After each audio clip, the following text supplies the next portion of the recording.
Hello friends, welcome to your channel. So इस video में मैं बताऊंगी कि IBPS PO की मेरी प्रिपरेशन कैसे कैसे चल रही है और क्या क्या मैं कर रही हूँ और कैसे कैसे मैनेज कर रही हूँ, तो उसके बारे में सब डिस्कस करेंगे। तो सबसे पहले बात आती है इंग्लिश की, ठीक है।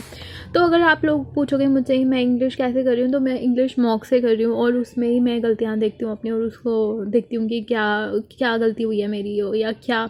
और सबसे इम्पॉर्टेंट बात कि हमें कोशिश करनी है हमारी अंडरस्टैंडिंग इंक्रीज़ हो। जितनी ज़्यादा अंडरस्टैंडिंग बढ़ेगी ना, मैं आप लोगों को हमेशा से यही बोलती हूँ, उतना ज़्यादा हमारा इंग्लिश सब्जेक्ट जो है वो स्ट्रॉन्ग होगा। तो इंग्लिश जो है वो मैं मॉक के सेक्शनल बेसिकली मैं IBPS PO मेंस के ना सेक्शनल दे रही हूँ, बिकॉज पूरा नहीं दिया जाता, क्योंकि ना यार RRB PO की भी इंटरव्यू की प्रिपरेशन करनी रहती है। तो मैं कोशिश करती हूँ कि अगर मैं जो है पूरे नहीं दे पा रही हूँ तो मैं एटलीस्ट सेक्शनल दूँ, जिससे मतलब ऐसा लगे ना मुझे कि मैं नहीं दे पा रही हूँ मॉक्स। तो कोशिश करूँगी कि मैं मॉक फुल भी दूँ, बट अगर वो नहीं दिए जाएंगे तो आई विल गिव जो सेक्शनल मॉक्स हैं वो मैं देने की कोशिश ज़रूर करूँगी और दूँगी। बट मैं फुल एंड मॉक टेस्ट का कुछ कह नहीं सकती, क्योंकि मैंने जो 2022 के थे ना, वो मैंने अभी स्टार्टिंग जब हमारे एग्ज़ाम स्टार्ट हुए थे ना, उससे पहले मैंने IBPS PO के 2022 के सारे ख़त्म कर दिए थे। मैंने तब सारे नहीं दिए थे, तो मैंने अब वो ख़त्म कर दिए थे। तो अब अगर मैं जो है सेक्शनल भी दूँगी तो चलेगा, बट मुझे लगता है कि एटलीस्ट आपको देना चाहिए, चाहे आप सेक्शनल दो चाहे आप वो फुल मॉक टेस्ट दो। तो मेरा ज़्यादा से ज़्यादा फोकस फुल मॉक पे नहीं है, बट ये है कि मैं सेक्शनल एटलीस्ट दे दूँ तो ठीक है। फिर उसके बाद रहते हैं CA की बात। तो CA का मैंने आपको अपने टेलीग्राम चैनल में बताया था कि मेरा रेगुलर टारगेट क्या क्या रहता है। मैंने शेड्यूल भी शेयर किया था कि मैं ऐसे ऐसे करके बनाती हूँ, तो वही मेरा रेगुलर टारगेट रहता है कि 8 वीडियोज़ का रिवाइज़ करनी है। पुराने वाले जो हमने जो मंथ्स किए हुए हैं, IBPS क्लर्क के दौरान भी किए थे, RRB PO के दौरान भी किए थे, तो उनको रिवाइज़ करने का रहता है। और 2 नई videos for example October month की हैं, तो वो जो है वहाँ से करने की। और मैं सिर्फ एक ही सोर्स को फॉलो करती हूँ, ये आप लोगों को पता है बहुत अच्छे से, वो भी स्टडी IQ गौरव सर, उनको ही मैं। और मेरे को क्योंकि मुझे पता है कि अगर मैं ज़्यादा से ज़्यादा चीज़ों को लेकर बैठूँगी ना, तो एक भी चीज़ नहीं होगी, तो मैंने इस पर ही जो है फोकस किया हुआ है। और मैं अभी डेली की वीडियोस कर रही हूँ। अभी उसके बाद मेरा टारगेट जितना भी है उसके हिसाब से मैं करूँगी। उसके बाद मेरे को बैंकिंग की अवेयरनेस भी करनी है और 300 बेस्ट भी करने हैं वीडियोस, ठीक है।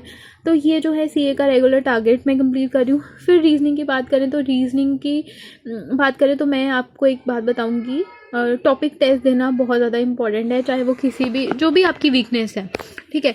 मैं आपको बताती हूँ कि मैं टॉपिक टेस्ट कहाँ के दे दूँ। तो मेरे जो टॉपिक टेस्ट हो रहे हैं वो मैं इसके दे रही हूँ, स्मार्ट कीड़ा के। आप लोगों को मैंने पहले भी बताया था कि मैंने आपको बोला था टेलीग्राम चैनल में कि इसके जो है टॉपिक टेस्ट दो और अपनी अंडरस्टैंडिंग बढ़ाओ। तो मैंने कोशिश की थी और स्टार्टिंग में देखो बहुत गंदे गंदे मार्क्स भी आए हैं। अभी मैंने दिए थे ये 2, फिर उसके बाद बढ़े 3.25, फिर 3.5 हुए, फिर आहिस्ता आहिस्ता करके इंक्रीज़ हो रहे हैं, फिर 4.25। उसके बाद मेरे ना मैंने आज 2 दिए थे, इसमें 4 मार्क्स आए हैं और 3.75 मार्क्स आए हैं। मतलब इसमें ना जो 3.75 है ना, इसमें मैंने 10 के 10 अटैम्प्ट किए थे और मेरे इसमें 5 रॉन्ग हो गए थे। तो ये है कि हम जैसे जैसे चीज़ों को करेंगे वैसे वैसे अंडरस्टैंडिंग बढ़ेगी और गलतियाँ पता चलेंगी कि हम क्या कर रहे हैं।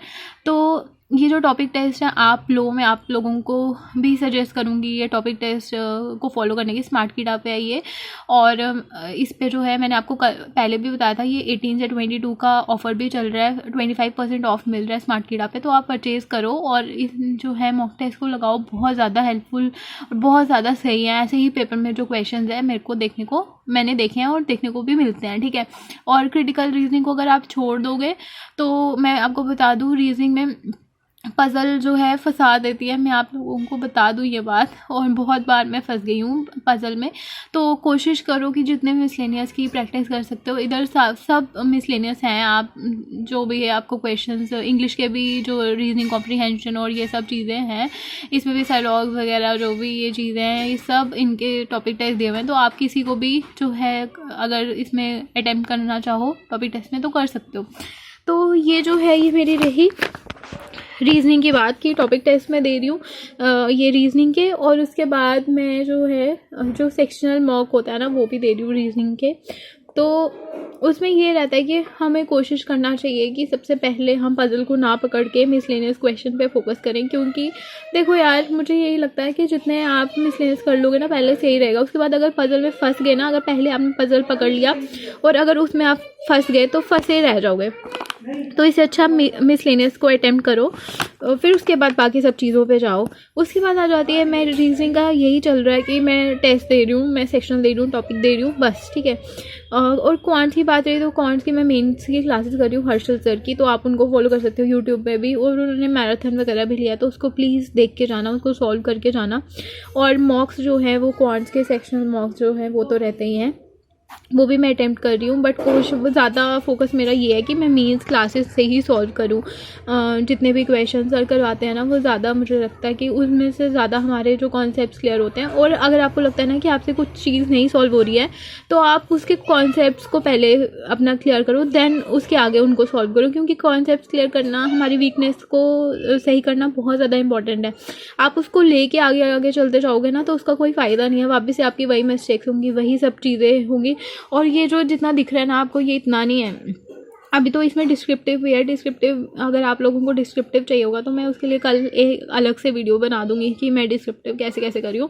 मैंने आज से ही स्टार्ट किया है डिस्क्रिप्टिव करना, तो मुझे लगता है कि सही हो जाएगा अगर जैसे कर रही हूँ वैसे करते रहे तो।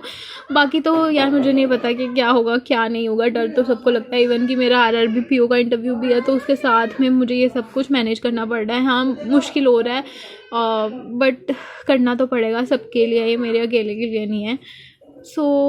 ये तो मैंने आपको बता दिया मैं IBPS PO मेंस के लिए कैसे कैसे प्रोसीड कर रही हूँ। और आप भी इसमें से अगर आपको कुछ यूज़फुल लगता है तो आप फॉलो कर सकते हो। और थैंक यू फॉर वॉचिंग।